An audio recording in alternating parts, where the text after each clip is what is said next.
personnes à mobilité réduite ou valide, enfants ou personnes âgées, en activité individuelle, en groupe ou en famille, pouvoir nous déplacer dans les conditions les plus sécurisantes et confortables possibles et bénéficier tous des mêmes opportunités en matière, entre autres, d'accès aux loisirs.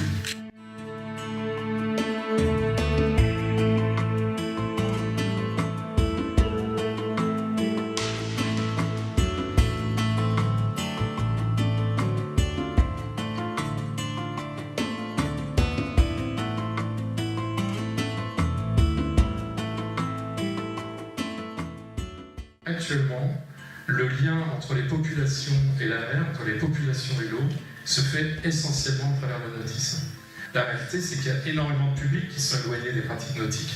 Il y a quand même beaucoup de travail à faire pour que le nautisme soit accessible pour tous. Donc ça, c'est extrêmement intéressant de prendre le problème par ce bout-là et de réfléchir effectivement à des équipements, des bâtiments, des activités, des événements pour tous. Il est temps qu'on se mette, alors d'une façon brutale, je dirais, pour le handicap, mais qu'on se tourne vers la conception globale, dans le sens où les usages ont aussi bien évolué depuis le développement de la plaisance, depuis une quarantaine, cinquantaine d'années.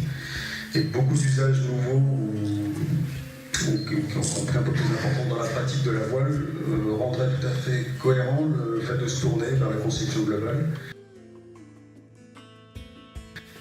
Aujourd'hui, nous savons que nous sommes tous valides et que ce qu'on doit faire, c'est d'éviter des environnements handicapants. Mais qu'en principe, les validités de chacun ne dépendent pas de leurs conditions physiques ou mentales ou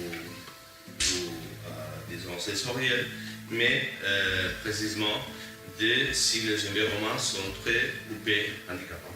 Sur un bateau, on se retrouve, je pense, c'est vrai, c'est déjà vrai à terme, mais on se retrouve tous à un moment donné en situation de handicap, soit par la peur, soit parce qu'on s'en arrive pas à se tenir, soit parce que ça glisse, soit parce qu'on ne se sent pas d'autorité à aller, par exemple, à se déplacer. Et bien souvent, tout le monde se retrouve en conteneur dans un cockpit, alors qu'on a la longueur d'un bateau devant soi et qu'on pourrait se dire qu'on pourrait en profiter. Donc je pense que cette notion-là, je rejoindrai très bien la notion de conception globale, dans le fait d'étendre en fait d'une part la pratique et l'accès au bateau, mais l'accès du bateau dans sa globalité, pas juste le cockpit, pas juste la position assise sécurisée qu'on va tenir 3 ou 4 heures dans le temps de la sortie. Et il me semble qu'on a du travail à faire, sans remettre en cause la pratique et l'usage et le modèle bateau qu'on connaît aujourd'hui. Il y a aussi une méconnaissance par rapport à l'handicap de l'autre ou la difficulté de l'autre. Donc c'est une vision globale, mais aussi avec un ensemble de partenaires. Et l'ensemble des partenaires, c'est toutes les personnes concernées. Donc c'est souvent bien plus difficile à mener parce qu'il faut rassembler tout le monde, il faut se comprendre, se connaître. Mais en tout cas, nous avons fait ce choix-là. On a essayé de créer un petit événement maritime avec des animations, des balades en mer, et là sur différents supports, voile, moteur, le regard qu'on peut avoir aujourd'hui sur ces événements-là, c'est que c'est vrai qu'on les a créés à destination des personnes handicapées. Donc on essayait de faire de la mixité sociale, et on se rendait compte que le fait d'avoir un événement à destination des personnes handicapées, on restait un petit peu dans le milieu du handicap. On s'excluait cette mixité sociale. Donc on n'arrivait pas à faire le lien entre les personnes dites valides et les personnes handicapées. Résultat, aujourd'hui, tout ce qu'on a pu faire jusqu'à maintenant, on se dit que ça a favorisé certainement une prise de conscience, puisqu'on a été obligé de faire évoluer des équipements, on a été obligé de travailler avec des associations qui n'avaient pas l'habitude du handicap. Aujourd'hui, on pourrait maintenant passer à une étape un petit peu supérieure et se dire que ce qu'on a fait c'était bien, mais comment on peut faire vraiment pour arriver dans une mixité sociale et partir sur justement ce concept global.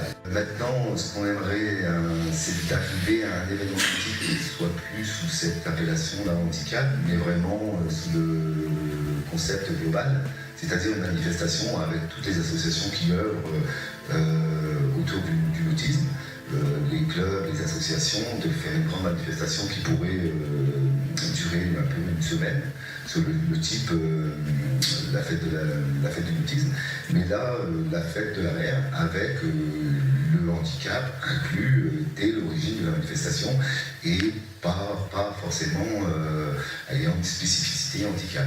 On est dedans avec les autres et on travaille sur le même projet. Voilà, l'idée, ça serait un peu ça, on va essayer de développer au moins ce concept-là. Là où il y avait des manifestations qui ont un petit peu suscité des vocations ou l'envie d'aller sur l'eau, aujourd'hui, ils se posent la question, pourquoi je ne peux pas aller dans tel centre nautique tout seul, faire mon tour de bateau, enfin m'inscrire au club du coin, voilà. Maintenant, on va être confronté à ce genre de situation, et tant mieux. Et j'espère qu'on n'aura plus de manifestations spécifiques parce que justement ces équipements se seront adaptés. On va vers là et cette fête de la mer pourrait faire prendre conscience aussi à tout le monde que maintenant le concept global va nous éviter bien des problèmes. Une date commune où effectivement tout le monde va sur l'eau. C'est-à-dire qu'on est vraiment tous ensemble, on profite de ce milieu qui nous entoure et qui est très certainement une part importante de notre avenir.